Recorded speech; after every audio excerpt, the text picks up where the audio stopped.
Je vais vous parler de quelque chose de beaucoup plus grave. C'est que Macron, vous voyez, j'en parle, fait peser sur notre pays un risque de guerre. Et c'est pas de la blague. Il se passe en ce moment des phénomènes en Ukraine et en Russie, en Finlande, au Pakistan, un peu partout. On a l'impression qu'il y a une classe dangereuse qui a pris le pouvoir dans un certain nombre de pays, dont le nôtre, et qui a décidé d'imposer par la force son pouvoir. Et donc je suis extrêmement inquiet parce que, à l'heure actuelle, il y a un conflit en Europe. C'est pas le premier. Avant ça, on avait écrasé la Serbie, mais sans que personne s'y oppose. Et aujourd'hui, vous vous retrouvez devant un monde où il n'est pas du tout impossible que nous soyons attirés dans un conflit dans lequel nous n'avons rien à voir, et qui est ce conflit entre l'Ukraine et la Russie. Et je ne vous rendais pas compte de la gravité de la chose depuis que Sarkozy a rejoint le commandement unifié de l'OTAN.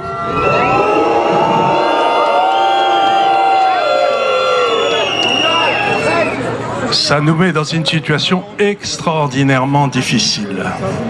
Parce qu'il n'est pas du tout exclu, avec les armes que la Grande-Bretagne, l'Allemagne, les États-Unis livrent de façon extraordinaire à l'Ukraine, qu'un jour, il y ait un convoi de livraison d'armes dans lequel il y aurait des Américains, des Anglais ou des Allemands qui seraient attaqués par la Russie, et à juste titre, et qui, à ce moment-là, déclenche un vrai conflit.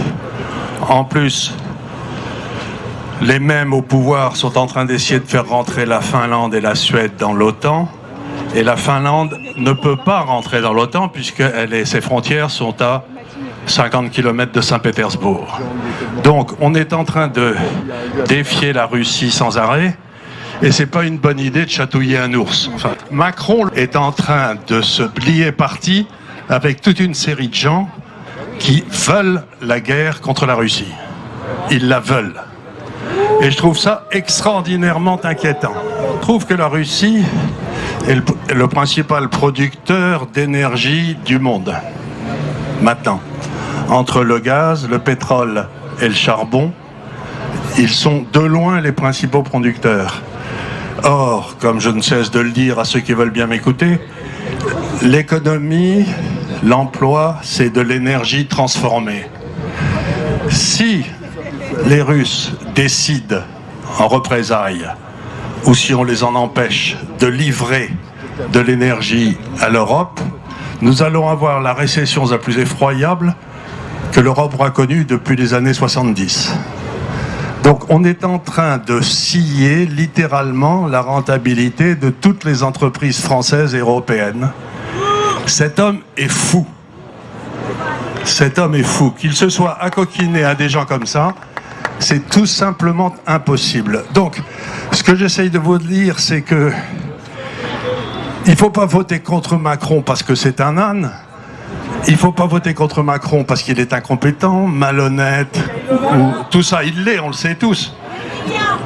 Il faut voter contre Macron parce qu'il peut nous amener la guerre.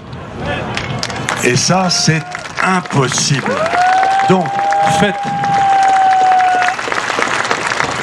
bien passer ce message. Si cette histoire imbécile avec la Russie et l'Ukraine continue, nous risquons d'avoir et la guerre et la misère, avec une baisse de notre PIB de 40%. C'est inouï. Donc dites bien à tous ceux que vous allez voir dans les semaines qui viennent, dans la semaine qui vienne, que Macron, c'est la guerre.